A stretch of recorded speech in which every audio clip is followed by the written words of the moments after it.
गीता मानव मात्र का धर्म शास्त्र है। महर्षि वेदव्यास। श्री कृष्णकालीन महर्षि वेदव्यास से पूर्व कोई भी शास्त्र पुस्तक के रूप में उपलब्ध नहीं था। श्रुत ज्ञान की इस परंपरा को तोड़ते हुए उन्होंने 4 वेद, ब्रह्म सूत्र, महाभारत, भागवत एवं गीता जैसे ग्रंथों में पूर्व संचित भौतिक एवं आध्यात्मिक ज्ञान राशि को संकलित कर अंत में स्वयं ही निर्णय दिया कि गीता सुगीता कर्तव्या किमन्यै शास्त्र विस्तरे या स्वयं पद्मनाभस्य मुखपद्माद विनिसृता। भीष्म पर। गीता भली प्रकार मनन करके हृदय में धारण करने योग्य है, जो पद्मनाभ भगवान के श्रीमुख से निःसृत वाणी है। फिर अन्य शास्त्रों के संग्रह की क्या आवश्यकता? मानव सृष्टि के आदि में भगवान श्री कृष्ण के श्रीमुख से निःसृत अविनाशी योग अर्थात श्रीमद् भगवत गीता, जिसकी विस्तृत व्याख्या वेद और उपनिषद है, विस्मृति आ जाने पर उसी आदि शास्त्र को भगवान श्री कृष्ण ने अर्जुन के प्रति पुनः प्रकाशित किया, जिसकी यथावत व्याख्या यथार्थ गीता है। एकम शास्त्रम देवकी पुत्र गीतम, एको देवो देवकी पुत्रेव, एको मंत्र तस्य नामानि यानि, कर्माप्येकम तस्य देवस्य सेवा। गीता महात्म। अर्थात एक ही शास्त्र है जो देवकी पुत्र भगवान ने श्रीमुख से गायन किया। गीता एक ही प्राप्त करने योग्य देव है। उस गायन में जो सत्य बताया, आत्मा सिवाय आत्मा के कुछ भी शाश्वत नहीं है। उस गायन में उन महायोगेश्वर ने क्या जपने के लिए कहा? ओम। अर्जुन, ओम अक्षय परमात्मा का नाम है, उसका जप कर और ध्यान मेरा धर। एक ही कर्म है। गीता में वर्णित परम देव एक परमात्मा की सेवा। उन्हें श्रद्धा से अपने हृदय में धारण करें। अस्तु, आरंभ से ही गीता आपका शास्त्र रहा है। भगवान श्री कृष्ण के हजारों वर्ष पश्चात परवर्ती जिन महापुरुषों ने एक ईश्वर को सत्य बताया, गीता के ही पथ पर चलने वाले पथिक हैं, गीता के ही संदेशवाहक हैं। ईश्वर से ही लौकिक एवं पारलौकिक सुखों की कामना, ईश्वर से डरना, अन्य किसी को ईश्वर न मानना, यहां तक तो सभी महापुरुषों ने बताया। किंतु ईश्वरीय साधना, ईश्वर तक की दूरी तय करना, ये केवल गीता में ही सांगोपांग क्रमबद्ध सुरक्षित है। गीता से सुख शांति तो मिलती ही है, ये अक्षय अनामय पद भी देती है। देखिए श्रीमद् भगवत गीता की टीका, यथार्थ गीता।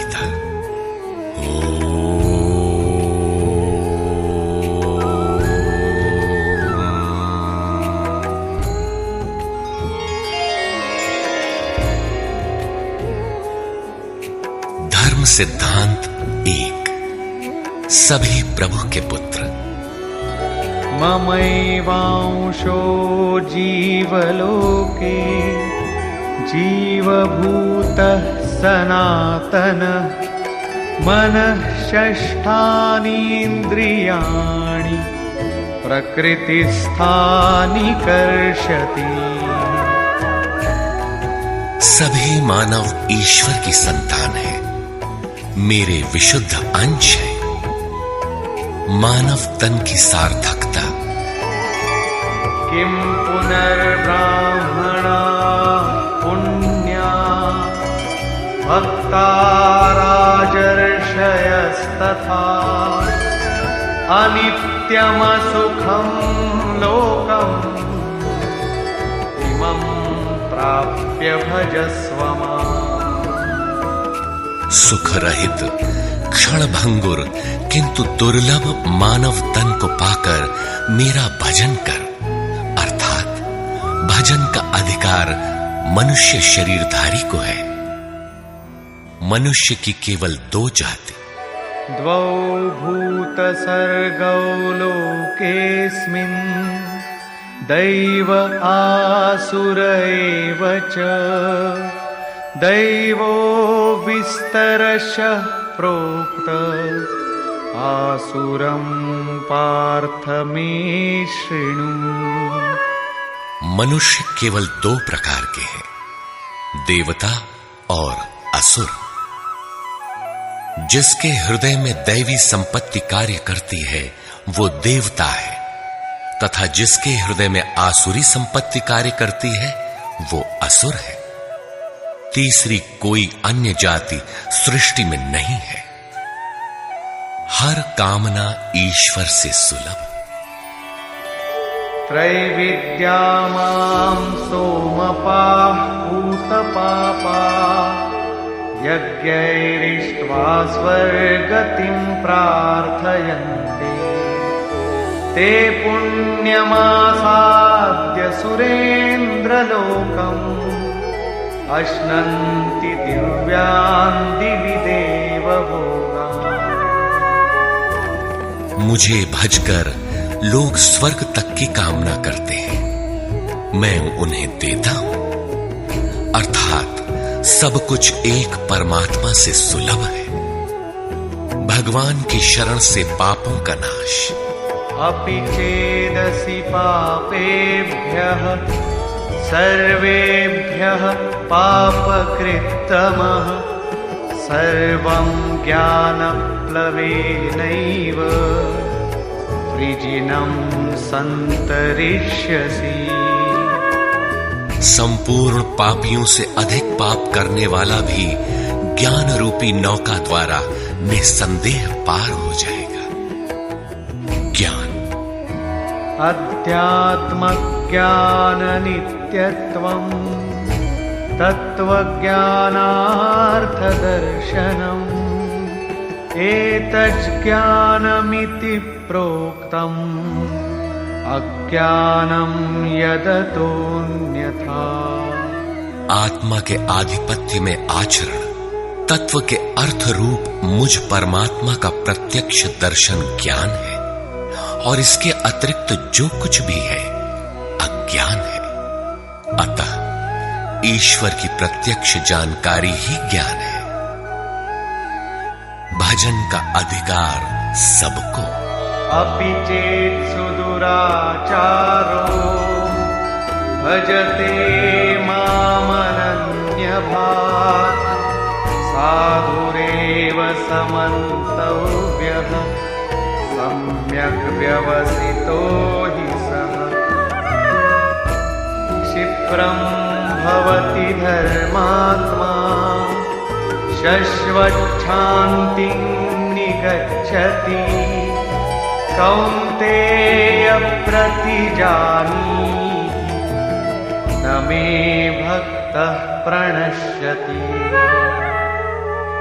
अत्यंत दुराचारी भी मेरा भजन करके शीघ्र ही धर्मात्मा हो जाता है एवं सदा रहने वाली शाश्वत शांति को प्राप्त कर लेता है। अतः धर्मात्मा वो है जो एक परमात्मा के प्रति समर्पित है, और भजन करने का अधिकार दुराचारी तक को है। भगवत पथ में बीज का नाश नहीं। नेहाभिक्रमनाशोऽस्ति प्रत्यवायो न विद्यते। स्वल्पमप्यस्य धर्मस्य त्रायते महतो धर्म अर्थात आत्मदर्शन की क्रिया का स्वल्प आचरण भी जन्म मरण के महान भय से उद्धार करने वाला होता है। धर्म अपरिवर्तनशील है। ईश्वर का निवास। ईश्वरः सर्वभूतानां हृद्देशेऽर्जुन तिष्ठति भ्रामयन् सर्वभूतानि यन्त्रारूढानि मायया। ईश्वर सभी भूत प्राणियों के हृदय में रहता है, तो शरण किसकी जाए?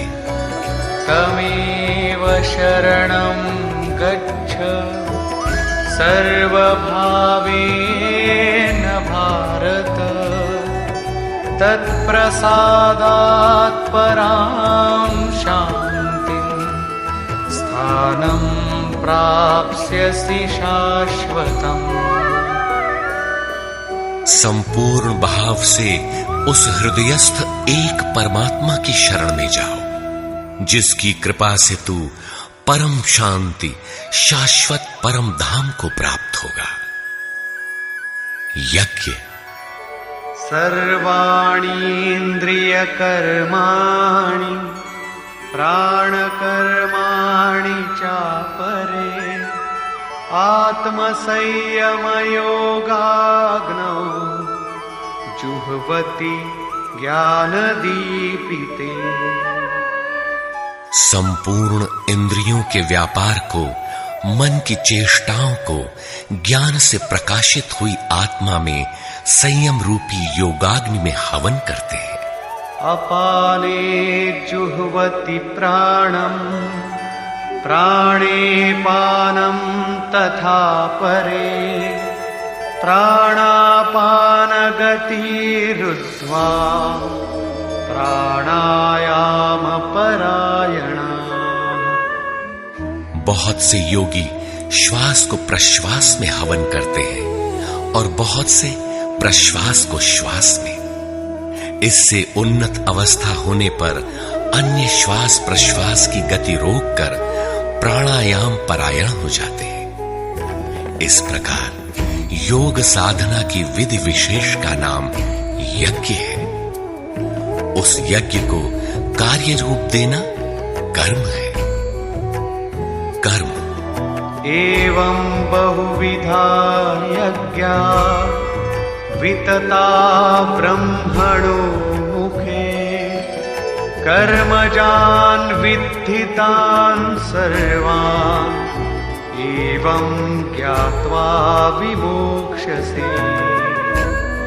इस प्रकार बहुत से यज्ञ, जैसे श्वास का प्रश्वास में हवन, प्रश्वास का श्वास में हवन, श्वास प्रश्वास का निरोध कर प्राणायाम के परायण होना इत्यादि यज्ञ जिस आचरण से पूर्ण होता है, उस आचरण का नाम कर्म है। कर्म माने आराधना, कर्म माने चिंतन। योग साधना पद्धति का नाम यज्ञ है। विकर्म। विकर्म का अर्थ विकल्प शून्य कर्म है। प्राप्ति के पश्चात महापुरुषों के कर्म विकल्प शून्य होते हैं। आत्मस्थित, आत्मतृप्त, आप्त काम महापुरुषों को न तो कर्म करने से कोई लाभ है और न छोड़ने से कोई हानि ही है। फिर भी वे पीछे वालों के हित के लिए कर्म करते हैं। ऐसा कर्म विकल्प शून्य है, विशुद्ध है, और यही कर्म विकर्म कहलाता है। यज्ञ करने का अधिकार। यज्ञशिष्टामृतभुजो यान्ति ब्रह्म सनातनम् नायं लोकोऽस्त्ययज्ञस्य कुतोऽन्यः कुरु सत्तम। यज्ञ न करने वालों को दोबारा मनुष्य शरीर भी नहीं मिलता। अर्थात यज्ञ करने का अधिकार उन सब को है जिन्हें मनुष्य शरीर मिला है। ईश्वर देखा जा सकता है। भक्त्या त्वनन्यया शक्य अहमेवं विधोऽर्जुन ज्ञातुं द्रष्टुं च तत्त्वेन प्रवेष्टुं च परन्तप। अनन्य भक्ति के द्वारा मैं प्रत्यक्ष देखने, जानने तथा प्रवेश करने के लिए भी सुलभ। आश्चर्यवत् पश्यति कश्चिदेनम्, आश्चर्यवत् वदति तथैव चान्यः, आश्चर्यवच्चैनमन्यः शृणोति, श्रुत्वाप्येनं वेद न चैव कश्चित्। इस अविनाशी आत्मा को कोई विरला ही आश्चर्य की तरह देखता है, आश्चर्य की तरह उपदेश करता है, और कोई विरला ही इसे आश्चर्य की तरह सुनता है। अर्थात ये प्रत्यक्ष दर्शन है। आत्मा ही सत्य है, सनातन है। अच्छेद्योऽयमदाह्योऽयम् अक्लेद्यो शोष्य एव च, नित्यः सर्वगतस्थाणुः अचलोऽयं सनातनः। ये आत्मा सर्वव्यापक, अचल, स्थिर रहने वाला और सनातन है। आत्मा ही सत्य है। विधाता और उससे उत्पन्न सृष्टि नश्वर है। आब्रह्म भुवनाल्लोकाः पुनरावर्तिनोऽर्जुन, मामुपेत्य तु कौन्तेय पुनर्जन्म न विद्यते। ब्रह्मा और उससे निर्मित सृष्टि, देवता और दानव दुखों की खानी, क्षणभंगुर और नश्वर है, किंतु मेरा भक्त कभी नष्ट नहीं होता। भजन एक परमात्मा का करना चाहिए। देव पूजा। कामैस्तैस्तैर्हितज्ञानाः प्रपद्यन्तेऽन्यदेवताः, तन्तन्नियममास्थाय प्रकृत्या नियताः स्वया। कामनाओं से जिनकी बुद्धि आक्रांत है, ऐसे मूढ़ बुद्धि ही परमात्मा के अतिरिक्त अन्य देवताओं की पूजा करते हैं। येऽप्यन्यदेवता भक्ता यजन्ते श्रद्धयान्विताः, तेऽपि मामेव कौन्तेय यजन्त्यविधिपूर्वकम्। देवताओं को पूजने वाला मेरी ही पूजा करता है, किंतु वह पूजन अविधि पूर्वक है, इसलिए नष्ट हो जाता है। यजन्ते सात्विका देवान् यक्षरक्षांसि राजसाः, प्रेतान् भूतगणांश्चान्ये यजन्ते तामसा जनाः। अर्जुन, शास्त्र विधि को त्याग कर भजने वाले सात्विक श्रद्धा वाले देवताओं को, राजस पुरुष यक्ष राक्षसों को और तामस पुरुष भूत प्रेतों को पूजते हैं, किंतु कर्षयन्तः शरीरस्थम् भूतग्राममचेतसः, मां चैवान्तः शरीरस्थम् तान् विद्यासुरनिश्चयान्। वे शरीर रूप से स्थित भूत समुदाय और अंतर्यामी रूप में स्थित मुझ परमात्मा को कृश करने वाले हैं। उनको तू असुर जान, अर्थात देवताओं को पूजने वाले भी आसुरी वृत्ति के अंतर्गत है। अधम। तानहं द्विषतः क्रूरान् संसारेषु नराधमान्, क्षिपाम्यजस्रमशुभान् आसुरीष्वेव योनिषु। जो यज्ञ की नियत विधि छोड़ कल्पित विधियों से यजन करते हैं, वे ही क्रूर कर्मी, पापाचारी तथा मनुष्यों में अधम है, अन्य कोई अधम नहीं है। नियत विधि क्या है? ओमित्येकाक्षरं ब्रह्म व्याहरन् मामनुस्मरन् यः प्रयाति त्यजन् देहं स याति परमां गतिम्। ओम जो अक्षय ब्रह्म का परिचायक है, उसका जप तथा मुझ एक परमात्मा का स्मरण, तत्वदर्शी महापुरुष के संरक्षण में ध्यान। शास्त्र इति गुह्यतमं शास्त्रम् इदमुक्तं मया नघ एतद्बुद्ध्वा बुद्धिमान् स्यात् कृतकृत्यश्च भारत। इस प्रकार यह अति गोपनीय शास्त्र मेरे द्वारा कहा गया। इसे तत्व से जानकर मनुष्य पूर्ण ज्ञाता तथा कृतार्थ हो जाता है। अतः योगेश्वर श्री कृष्ण की यह वाणी स्वयं में पूर्ण शास्त्र है।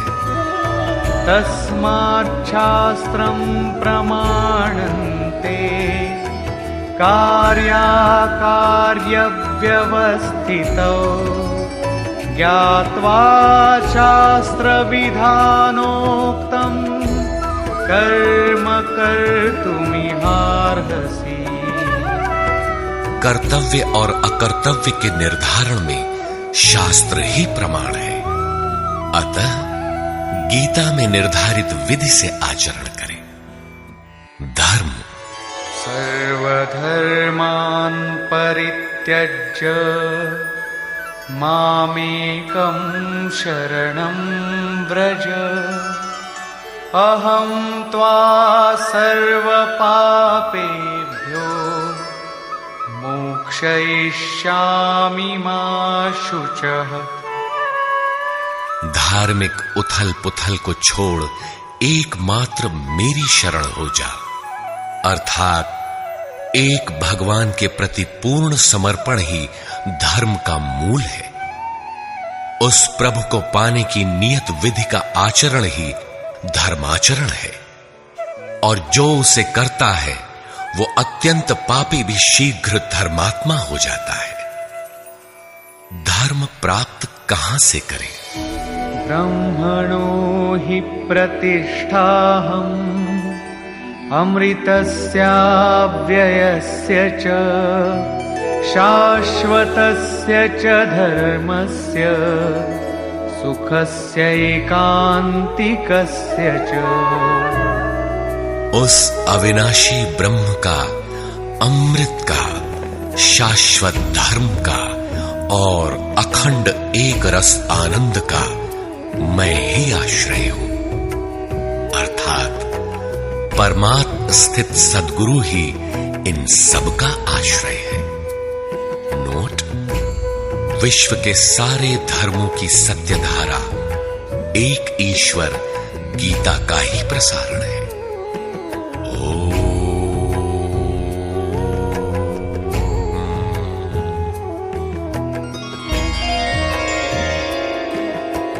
प्राक कथन। वस्तुतः गीता पर टीका लिखने की अब कोई आवश्यकता प्रतीत नहीं होती, क्योंकि इस पर सहस्त्रों टीकाएं लिखी जा चुकी हैं, जिनमें 50 तो केवल संस्कृत में ही है।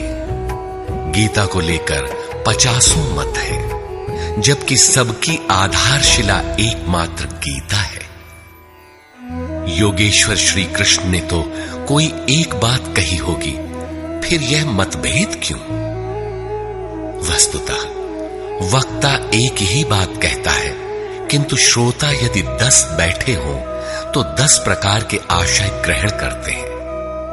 व्यक्ति की बुद्धि पर तामसी, राजसी अथवा सात्विक गुणों का जितना प्रभाव है, उसी स्तर से उस वार्ता को पकड़ पाता है। इससे आगे वो समझ नहीं पाता।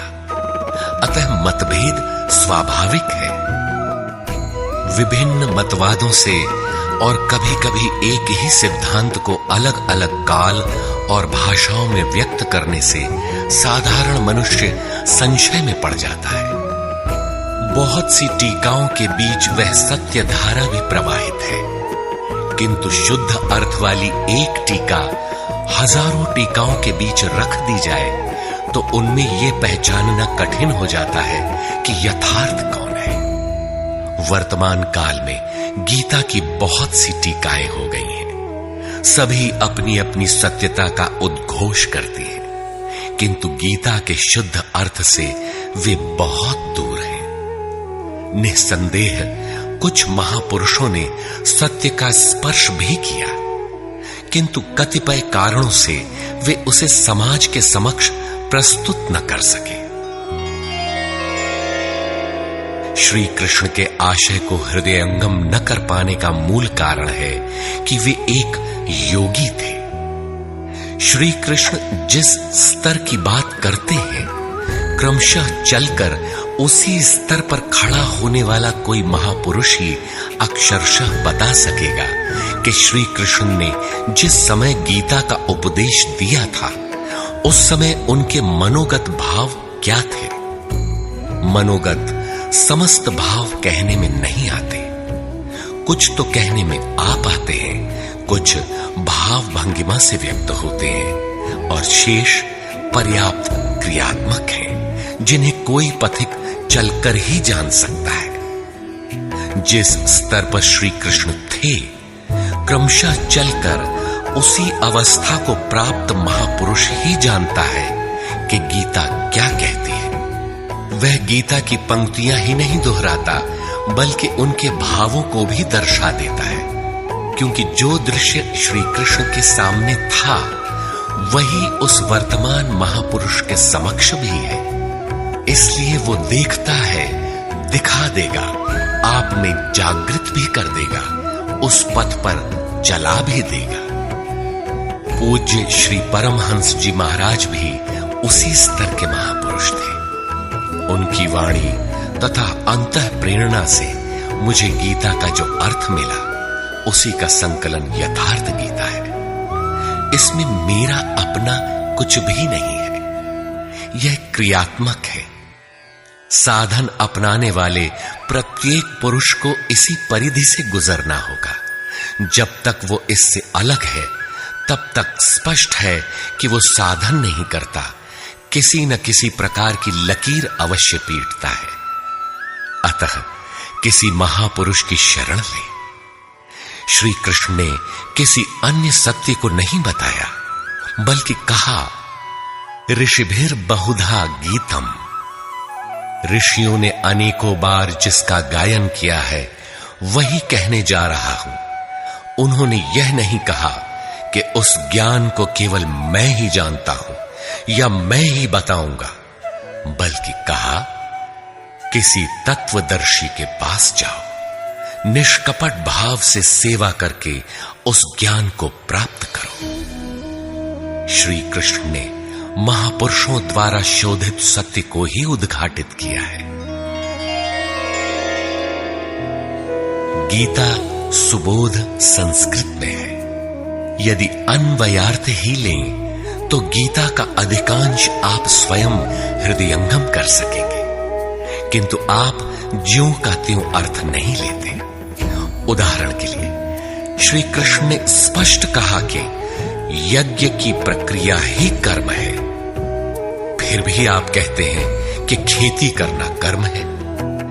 यज्ञ को स्पष्ट करते हुए उन्होंने बताया कि यज्ञ में बहुत से योगी जन प्राण में अपान को हवन करते हैं, बहुत से अपान में प्राण को हवन करते हैं, बहुत से योगी प्राण अपान दोनों को रोककर प्राणायाम परायण हो जाते हैं, बहुत से योगी इंद्रियों की संपूर्ण प्रवृत्तियों को संयमाग्नि में हवन करते हैं। इस प्रकार श्वास प्रश्वास का चिंतन यज्ञ है। मन सहित इंद्रियों का संयम यज्ञ है। शास्त्रकार ने स्वयं यज्ञ बताया। फिर भी आप कहते हैं कि विष्णु के निमित्त स्वाहा बोलना, अग्नि में जौ तिल घी का हवन करना यज्ञ है। उन योगेश्वर ने ऐसा एक शब्द भी नहीं कहा। क्या कारण है कि आप समझ नहीं पाते? बाल की खाल निकालकर रटने पर भी क्यों वाक्य विन्यास ही आपके हाथ लगता है? आप अपने को यथार्थ जानकारी से शून्य ही क्यों पाते हैं? वस्तुतः मनुष्य जन्म लेकर क्रमशः बड़ा होता है तो पैतृक संपत्ति, घर, दुकान, जमीन जायदाद, पद प्रतिष्ठा, गाय भैंस, यंत्र उपकरण इत्यादि उसे विरासत में मिलती है। ठीक इसी प्रकार उसे कुछ रूढ़ियां, परंपराएं, पूजा पद्धतियां भी विरासत में मिल जाती हैं। 33 करोड़ देवी देवता तो भारत में बहुत पहले गिने गए थे।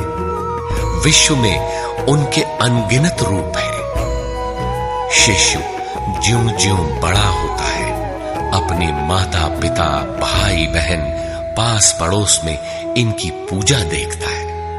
परिवार में प्रचलित पूजा पद्धतियों की अमिट छाप उसके मस्तिष्क पर पड़ जाती है। देवी की पूजा मिली तो जीवन भर देवी देवी रटता है। परिवार में भूत पूजा मिली तो भूत भूत रटता है। कोई शिव तो कोई कृष्ण तो कोई कुछ पकड़े ही रहता है। उन्हें वो छोड़ नहीं सकता। ऐसे भ्रांत पुरुष को गीता जैसा कल्याणकारी शास्त्र मिल भी जाए तो वो उसे नहीं समझ सकता। पैतृक संपदा को कदाचित वो छोड़ भी सकता है, किंतु इन रूढ़ियों और मजहबी पचड़ों को नहीं मिटा सकता। पैतृक संपत्ति को हटाकर आप हजारों मील दूर जा सकते हैं, किंतु दिल दिमाग में अंकित ये रूढ़िगत विचार वहां भी आपका पिंड नहीं छोड़ते। आप सिर काटकर अलग तो नहीं रख सकते। अतः आप यथार्थ शास्त्र को भी उन्हीं रूढ़ियों, रीति रिवाजों, मान्यताओं और पूजा पद्धतियों के अनुरूप ढाल कर देखना चाहते हैं। यदि उनके अनुरूप बात ढलती है, वार्ता का क्रम बैठता है, तो आप उसे सही मानते हैं, और नहीं ढलती तो गलत मानते हैं। इसीलिए आप गीता का रहस्य नहीं देख पाते। गीता का रहस्य ही बनकर रह जाता है। इसके वास्तविक पारखी संत अथवा सद्गुरु हैं। वही बता सकते हैं कि गीता क्या कहती है। सब नहीं जान सकते। सबके लिए सुलभ उपाय यही है कि इसे किसी महापुरुष के सानिध्य में समझें, जिसके लिए श्री कृष्ण ने बल दिया है। गीता किसी विशिष्ट व्यक्ति, जाति, वर्ग, पंथ, देश काल या किसी रूढ़िग्रस्त संप्रदाय का ग्रंथ नहीं है, बल्कि यह सार्वलौकिक, सार्वकालिक धर्म ग्रंथ है। यह प्रत्येक देश, प्रत्येक जाति तथा प्रत्येक स्तर के प्रत्येक स्त्री पुरुष के लिए, सबके लिए है। केवल दूसरों से सुनकर या किसी से प्रभावित होकर मनुष्य को ऐसा निर्णय नहीं लेना चाहिए जिसका प्रभाव सीधे उसके अपने अस्तित्व पर पड़ता हो। पूर्वाग्रह की भावना से मुक्त होकर सत्यान्वेषियों के लिए यह आर्ष ग्रंथ आलोक स्तंभ है। हिंदुओं का आग्रह है कि वेद ही प्रमाण है। वेद का अर्थ है ज्ञान, परमात्मा की जानकारी। परमात्मा न संस्कृत में है न संहिताओं में। पुस्तक तो उसका संकेत मात्र है। वह वस्तुतः हृदय में जागृत होता है। विश्वामित्र चिंतन कर रहे थे। उनकी भक्ति देखकर ब्रह्मा आए। बोले, आज से तुम ऋषि हो। विश्वामित्र को संतोष नहीं हुआ। चिंतन में लगे लगे रहे। कुछ काल पश्चात देवताओं सहित ब्रह्मा पुनः आए और बोले, आज से तुम राजर्षि हो। किंतु विश्वामित्र का समाधान न हुआ। वे अनवरत चिंतन में लगे रहे। ब्रह्मा दैवी संपदाओं के साथ पुनः आए और बताया कि आज से तुम महर्षि हुए। विश्वामित्र ने कहा, नहीं, मुझे जितेंद्रिय ब्रह्मर्षि कहे। ब्रह्मा ने कहा, अभी तुम जितेंद्रिय नहीं हो। विश्वामित्र पुनः तपस्या में लग गए। उनके मस्तिष्क से तपस्या की आभा निकलने लगी। तब देवताओं ने ब्रह्मा से निवेदन किया। ब्रह्मा उसी प्रकार विश्वामित्र से बोले, अब तुम ब्रह्मर्षि हो। विश्वामित्र ने कहा, यदि मैं ब्रह्मर्षि हूं तो वेद हमारा वरण करे। वेद विश्वामित्र के हृदय में उतर आया। जो तत्व विदित नहीं था, विदित हो गया। यही वेद है, न कि पोथी। जहां विश्वामित्र रहते थे, वहां वेद रहता था। यही श्री कृष्ण भी कहते हैं कि संसार अविनाशी पीपल का वृक्ष है। ऊपर परमात्मा जिसका मूल और नीचे प्रकृति पर्यंत शाखाएं हैं। जो इस प्रकृति का अंत करके परमात्मा को विदित कर लेता है, वह वेदविद है। अर्जुन, मैं भी वेदविद हूं।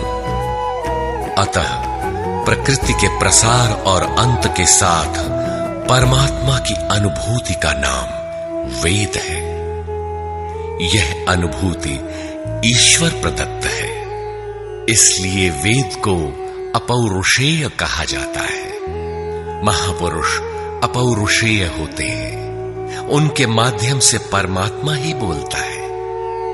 वे परमात्मा के संदेश प्रसारक अर्थात ट्रांसमीटर हो जाते हैं। केवल शब्द ज्ञान के आधार पर उनकी वाणी में निहित यथार्थ को परखा नहीं जा सकता।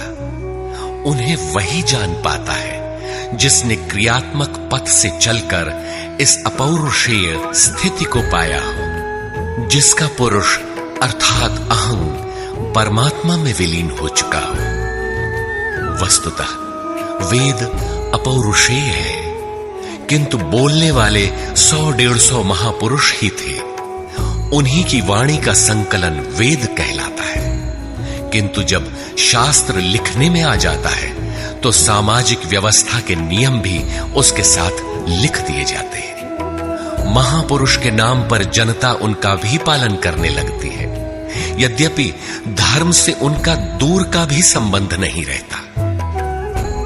आधुनिक युग में मंत्रियों के आगे पीछे घूमकर साधारण नेता भी अधिकारियों से अपना काम करा लेते हैं, जबकि मंत्री ऐसे नेताओं को जानते भी नहीं। इसी प्रकार सामाजिक व्यवस्थाकार महापुरुष की ओट में जीने खाने की व्यवस्था भी ग्रंथों में लिपिबद्ध कर देते हैं। उनका सामाजिक उपयोग तत्सामयिक ही होता है। वेदों के संबंध में भी यही है। वेद के 2 भाग हैं, कर्मकांड और ज्ञान कांड। कर्मकांड समाज शास्त्र है, जैसे वास्तुशास्त्र, आयुर्वेद, धनुर्वेद, गंधर्व वेद इत्यादि। ज्ञान कांड उपनिषद है। उनका भी मूल योगेश्वर श्री कृष्ण की प्रथम वाणी गीता है। सारांशत गीता अपौरुषेय परमात्मा से समुद्भूत उपनिषद सुधा का सार सर्वस्व है। इसी प्रकार प्रत्येक महापुरुष जो परम तत्व को प्राप्त कर लेता है, स्वयं में धर्म ग्रंथ है। उसकी वाणी का संकलन विश्व में कहीं भी हो, शास्त्र कहलाता है। किंतु कतिपय धर्मावलंबियों का यह कथन है कि जितना कुरान में लिखा है उतना ही सच है। अब कुरान नहीं उतरेगा। ईसा मसीह पर विश्वास किए बिना स्वर्ग नहीं मिल सकता। वह ईश्वर का इकलौता बेटा था। अब ऐसा महापुरुष नहीं हो सकता। उनकी रूढ़िवादिता है। यदि उसी तत्व को साक्षात कर लिया जाए तो वही बात फिर होगी। गीता सार्वभौम है। धर्म के नाम पर प्रचलित विश्व के समस्त धर्म ग्रंथों में गीता का स्थान अद्वितीय है। यह स्वयं में धर्मशास्त्र ही नहीं बल्कि अन्य धर्म ग्रंथों में निहित सत्य का मानदंड भी है। गीता वह कसौटी है जिस पर प्रत्येक धर्म ग्रंथ में अनुस्यूत सत्य अनावृत हो उठता है। परस्पर विरोधी कथनों का समाधान निकल आता है। प्रत्येक धर्म ग्रंथ में संसार में जीने खाने की कला और कर्म कांडों का बाहुल्य है। जीवन को आकर्षक बनाने के लिए उन्हें करने तथा न करने के रोचक भयानक वर्णनों से धर्म ग्रंथ भरे पड़े हैं। कर्म कांडों की इसी परंपरा को जनता धर्म समझने लगती है। जीवन निर्वाह की कला के लिए निर्मित पूजा पद्धतियों में देश काल और परिस्थितियों के अनुसार परिवर्तन स्वाभाविक है। धर्म के नाम पर समाज में कलह का यही एकमात्र कारण है। गीता इन क्षणिक व्यवस्थाओं से ऊपर उठकर आत्मिक पूर्णता में प्रतिष्ठित करने का क्रियात्मक अनुशीलन है, जिसका एक भी श्लोक भौतिक जीवन यापन के लिए नहीं है। इसका प्रत्येक श्लोक आपसे आंतरिक युद्ध आराधना की मांग करता है। तथाकथित धर्म ग्रंथों की भांति यह आपको स्वर्ग या नरक के द्वंद्व में फंसाकर नहीं छोड़ता, बल्कि उस अमरत्व की उपलब्धि कराता है जिसके पीछे जन्म मृत्यु का बंधन नहीं रह जाता। प्रत्येक महापुरुष की अपनी शैली और कुछ अपने विशिष्ट शब्द होते हैं। योगेश्वर श्री कृष्ण ने भी गीता में कर्म, यज्ञ, वर्ण संकर, युद्ध, क्षेत्र, ज्ञान इत्यादि शब्दों पर बार बार बल दिया है। इन शब्दों का अपना आशय है और पुनरावृत्ति में भी इनका अपना सौंदर्य है। हिंदी रूपांतरण में इन शब्दों को उसी आशय में लिया गया है तथा आवश्यक स्थलों की व्याख्या भी की गई है। गीता के आकर्षण निम्नलिखित प्रश्न हैं, जिनका आशय आधुनिक समाज खो चुका है। वे इस प्रकार हैं जिन्हें यथार्थ गीता में आप पाएंगे। श्री कृष्ण एक योगेश्वर थे। सत्य, आत्मा ही सत्य है। सनातन, आत्मा सनातन है, परमात्मा सनातन है। सनातन धर्म परमात्मा से मिलाने वाली क्रिया है। युद्ध दैवी एवं आसुरी संपदाओं का संघर्ष युद्ध है। ये अंतःकरण की दो प्रवृत्तियां हैं। इन दोनों का मिटना परिणाम है। युद्ध स्थान यह मानव शरीर और मन सहित इंद्रियों का समूह युद्ध स्थल है। ज्ञान परमात्मा की प्रत्यक्ष जानकारी ज्ञान है। योग संसार के संयोग वियोग से रहित अव्यक्त ब्रह्म के मिलन का नाम योग है। ज्ञान योग आराधना ही कर्म है। अपने पर निर्भर होकर कर्म में प्रवृत्त होना ज्ञान योग है। निष्काम कर्म योग इष्ट पर निर्भर होकर समर्पण के साथ कर्म में प्रवृत्त होना निष्काम कर्म योग है। श्री कृष्ण ने किस सत्य को बताया? श्री कृष्ण ने उसी सत्य को बताया जिसको तत्वदर्शियों ने पहले देख लिया था और आगे भी देखेंगे। यज्ञ साधना की विधि विशेष का नाम यज्ञ है। कर्म, यज्ञ को कार्य रूप देना ही कर्म है। वर्ण, आराधना की एक ही विधि जिसका नाम कर्म है, जिसको 4 श्रेणियों में बांटा है, वही 4 वर्ण है। ये एक ही साधक का ऊंचा नीचा स्तर है, न कि जाति। वर्ण संकर, परमात्म पथ से च्युत होना, साधन में भ्रम उत्पन्न हो जाना वर्ण संकर है। मनुष्य की श्रेणी, अंतःकरण के स्वभाव के अनुसार मनुष्य 2 प्रकार का होता है। एक देवताओं जैसा, दूसरा असुरों जैसा। यही मनुष्य की 2 जातियां हैं जो स्वभाव द्वारा निर्धारित हैं, और यह स्वभाव घटता बढ़ता रहता है। देवता, हृदय देश में परम देव परमात्मा का देवत्व अर्जित कराने वाले गुणों का समूह है।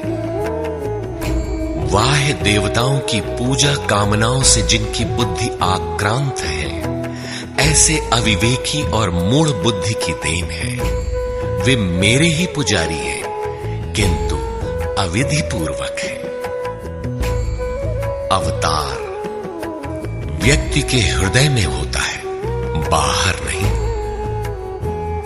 विराट दर्शन योगी के हृदय में ईश्वर के द्वारा दी गई अनुभूति है। भगवान साधक में दृष्टि बनकर खड़े हों तभी दिखाई पड़ते हैं। पूजनीय देव इष्ट, एकमात्र परात्पर ब्रह्म ही पूजनीय देव है।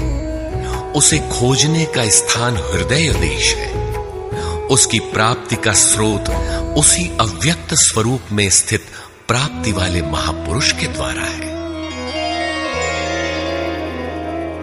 अब इनमें से योगेश्वर श्री कृष्ण का स्वरूप समझने के लिए अध्याय 3 तक आपको पढ़ना होगा, और अध्याय 13 तक आप स्पष्ट समझने लगेंगे कि श्री कृष्ण योगी थे। अध्याय 2 से ही सत्य निखर जाएगा। सनातन और सत्य एक दूसरे के पूरक हैं।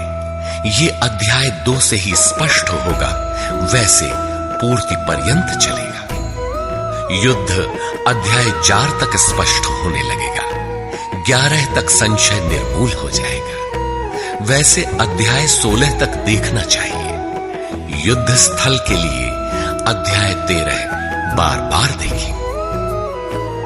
ज्ञान अध्याय 4 से स्पष्ट होगा, तथा अध्याय 13 में भली प्रकार समझ में आएगा कि प्रत्यक्ष दर्शन का नाम ज्ञान है। योग अध्याय 6 तक आप समझ सकेंगे। वैसे पूर्ति पर्यंत योग के विभिन्न अंशों की परिभाषा है। ज्ञान योग अध्याय 3 से 6 तक स्पष्ट हो जाएगा। आगे देखने की कोई विशेष आवश्यकता नहीं है। निष्काम कर्म योग अध्याय 2 से आरंभ होकर पूर्ति पर्यंत है। यज्ञ आप अध्याय 3 से 4 तक पढ़ें, स्पष्ट हो जाएगा। कर्म का नाम अध्याय 2/39 में प्रथम बार लिया गया है। इसी श्लोक से अध्याय 4 तक पढ़ लें तो स्पष्ट हो जाएगा कि कर्म का अर्थ आराधना भजन क्यों है। अध्याय 16 और 17 यह विचार स्थिर कर देता है कि यही सत्य है। वर्ण संकर अध्याय 3 में और अवतार अध्याय 4 में स्पष्ट हो जाएगा। वर्ण व्यवस्था के लिए अध्याय 18 देखना होगा। वैसे संकेत अध्याय 3 और 4 में भी है। मनुष्य की देवासुर जातियों के लिए अध्याय 16 द्रष्टव्य है। विराट दर्शन अध्याय 10 से 11 तक स्पष्ट हो गया है। अध्याय 7, 9 और 15 में भी इस पर प्रकाश डाला गया है। अध्याय 7, 9 और 17 में बाह्य देवताओं की अस्तित्वहीनता स्पष्ट हो जाती है। परमात्मा के पूजन की स्थली हृदय देश ही है, जिसमें ध्यान, श्वास प्रश्वास के चिंतन इत्यादि की क्रियाएं जो एकांत में बैठकर की जाती है। अध्याय 3, 4, 6 और 18 में स्पष्ट है। बहुत सोचने विचारने से क्या प्रयोजन है? यदि अध्याय 6 तक ही अध्ययन कर ले तो भी यथार्थ गीता का मूल आशय आपकी समझ में आ जाएगा। गीता जीविका संग्राम का साधन नहीं, अपितु जीवन संग्राम में शाश्वत विजय का क्रियात्मक प्रशिक्षण है। इसलिए युद्ध ग्रंथ है जो वास्तविक विजय दिलाता है। किंतु गीतोक्त युद्ध तलवार, धनुष, वाण, गदा और फरसे से लड़ा जाने वाला सांसारिक युद्ध नहीं है और न इन युद्धों में शाश्वत विजय निहित है। ये सत प्रवृत्तियों का संघर्ष है जिनके रूपकात्मक वर्णन की परंपरा रही है। वेद में इंद्र और वृत्र, विद्या और अविद्या, पुराणों में देवासुर संग्राम, महाकाव्यों में राम और रावण, कौरव एवं पांडवों के संघर्ष को ही गीता में धर्म क्षेत्र और कुरुक्षेत्र, दैवी संपद एवं आसुरी संपद, सजातीय एवं विजातीय, सद्गुण एवं दुर्गुणों का संघर्ष कहा गया है। यह संघर्ष जहां होता है वह स्थान कहां है? गीता का धर्म क्षेत्र और कुरुक्षेत्र भारत का कोई भूखंड नहीं, बल्कि स्वयं गीताकार के शब्दों में इदम शरीरम कौन्तेय क्षेत्रमित्यभिधीयते। कौन्तेय, यह शरीर ही एक क्षेत्र है जिसमें बोया हुआ भला और बुरा बीज संस्कार रूप से सदैव उगता है। 10 इंद्रियां, मन, बुद्धि, चित्त, अहंकार, 5 विकार और 3 गुणों का विकार इस क्षेत्र का विस्तार है। प्रकृति से उत्पन्न इन 3 गुणों से विवश होकर मनुष्य को कर्म करना पड़ता है। वह क्षण मात्र भी कर्म किए बिना नहीं रह सकता। पुनरपि जननम पुनरपि मरणम पुनरपि जननी जठरे शयनम। जन्म जन्मांतरों से करते ही तो बीत रहा है, यही कुरुक्षेत्र है। सद्गुरु के माध्यम से साधना के सही दौर में पढ़कर साधक जब परम धर्म परमात्मा की ओर अग्रसर होता है, तब यह क्षेत्र धर्म क्षेत्र बन जाता है। यह शरीर ही क्षेत्र है। इसी शरीर के अंतराल में अंतःकरण की 2 प्रवृत्तियां पुरातन हैं, दैवी संपद और आसुरी संपद। दैवी संपद में है पुण्य रूपी पांडु और कर्तव्य रूपी कुंती। पुण्य जागृत होने से पहले मनुष्य जो कुछ भी कर्तव्य समझकर करता है, अपनी समझ से वह कर्तव्य ही करता है, किंतु उससे कर्तव्य होता नहीं, क्योंकि पुण्य के बिना कर्तव्य को समझा ही नहीं जा सकता। कुंती ने पांडु से संबंध होने से पूर्व जो कुछ भी अर्जित किया वह था कर्ण। आजीवन कुंती के पुत्रों से लड़ता रह गया। पांडवों का दुर्धर्ष शत्रु यदि कोई था तो वह था कर्ण। विजातीय कर्म ही कर्ण है जो बंधनकारी है, जिससे परंपरागत रूढ़ियों का चित्रण होता है। पूजा पद्धतियां पिंड नहीं छोड़ती। पुण्य जागृत होने पर धर्म रूपी युधिष्ठिर, अनुराग रूपी अर्जुन, भाव रूपी भीम, नियम रूपी नकुल, सत्संग रूपी सहदेव, सात्विकता रूपी सात्यकी, काया में सामर्थ्य रूपी काशीराज, कर्तव्य के द्वारा भाव पर विजय कुंती भोज इत्यादि इष्टोन्मुखी मानसिक प्रवृत्तियों का उत्कर्ष होता है, जिनकी गणना 7 अक्षौहिणी है। अक्ष दृष्टि को कहते हैं। सत्यमयी दृष्टिकोण से जिसका गठन है वह है दैवी संपद। परम धर्म परमात्मा तक की दूरी तय कराने वाली ये 7 सीढ़ियां, 7 भूमिकाएं हैं, न कि कोई गणना विशेष। वस्तुतः ये प्रवृत्तियां अनंत हैं। दूसरी ओर है कुरुक्षेत्र, जिसमें 10 इंद्रियां और 1 मन 11 अक्षौहिणी सेना है। मन सहित इंद्रियमयी दृष्टिकोण से जिसका गठन है वह है आसुरी संपद, जिसमें है अज्ञान रूपी धृतराष्ट्र, जो सत्य को जानते हुए भी अंधा बना रहता है। उसकी सहचारिणी है गांधारी।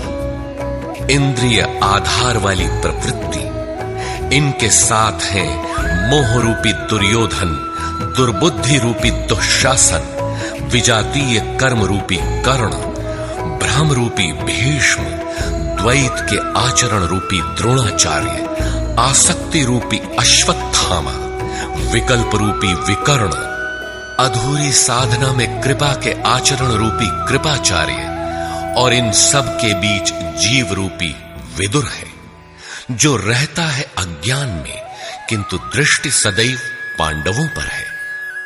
पुण्य से प्रवाहित प्रवृत्ति पर है, क्योंकि आत्मा परमात्मा का शुद्ध अंश है। इस प्रकार आसुरी संपद भी अनंत है।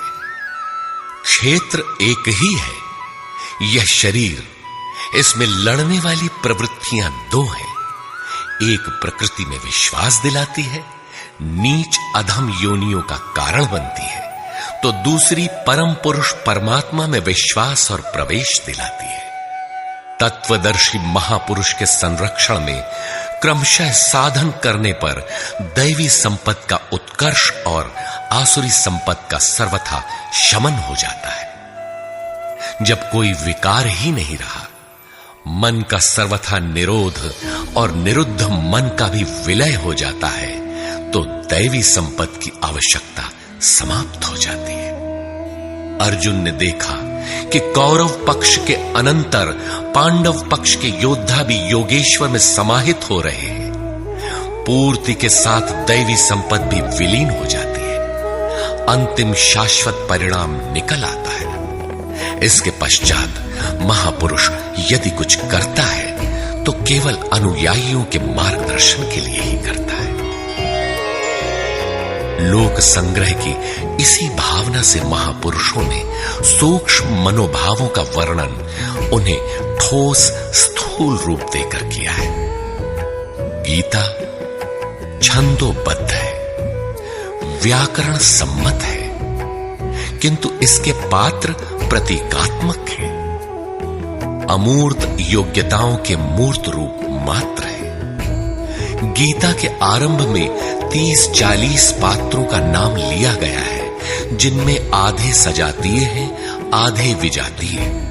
कुछ पांडव पक्ष के हैं, कुछ कौरव पक्ष के। विश्व रूप दर्शन के समय इनमें से 4-6 नाम पुनः आए, अन्यथा संपूर्ण गीता में इन नामों की चर्चा तक नहीं है।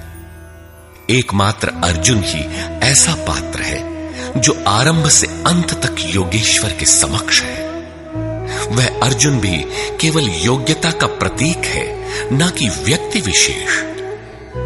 गीता के आरंभ में अर्जुन सनातन कुल धर्म के लिए विकल है, किंतु योगेश्वर श्री कृष्ण ने इसे अज्ञान बताया और निर्देश दिया कि आत्मा ही सनातन है, शरीर नाशवान है, इसलिए युद्ध कर। इस आदेश से यह स्पष्ट नहीं होता कि अर्जुन कौरवों को ही मारे। पांडव पक्ष के भी शरीरधारी ही तो थे, दोनों ओर संबंधी ही तो थे। संस्कारों पर आधारित शरीर क्या तलवार से काटने पर समाप्त हो सकेगा?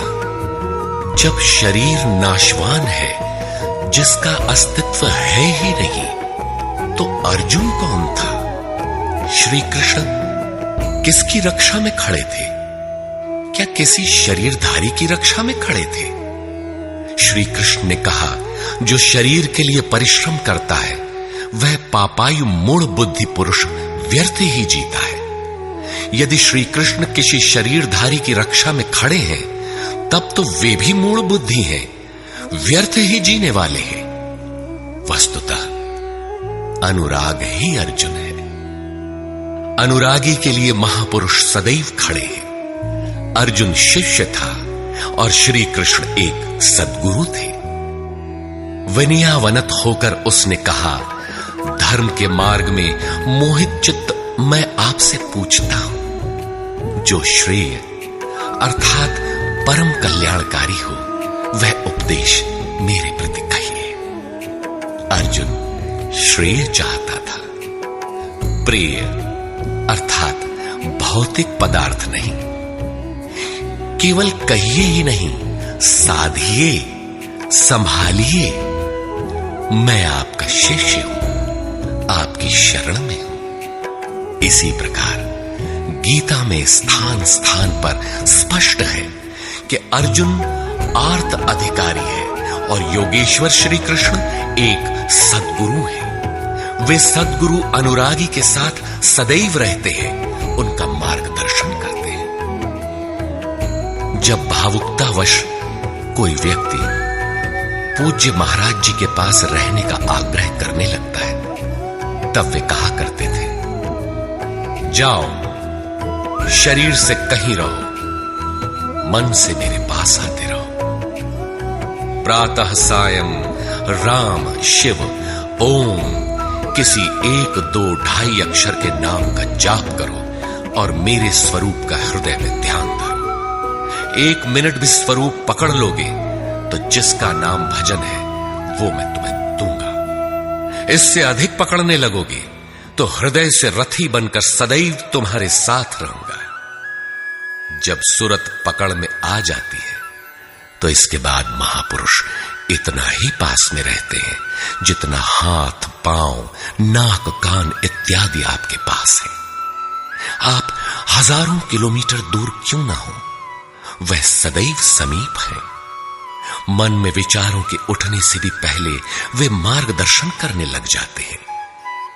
अनुरागी के हृदय में वह महापुरुष सदैव आत्मा से अभिन्न होकर जागृत रहते हैं। अर्जुन अनुराग का प्रतीक है। गीता के 11वें अध्याय में योगेश्वर श्री कृष्ण का ऐश्वर्य देखने पर अर्जुन अपनी क्षुद्र त्रुटियों के लिए क्षमा याचना करने लगा।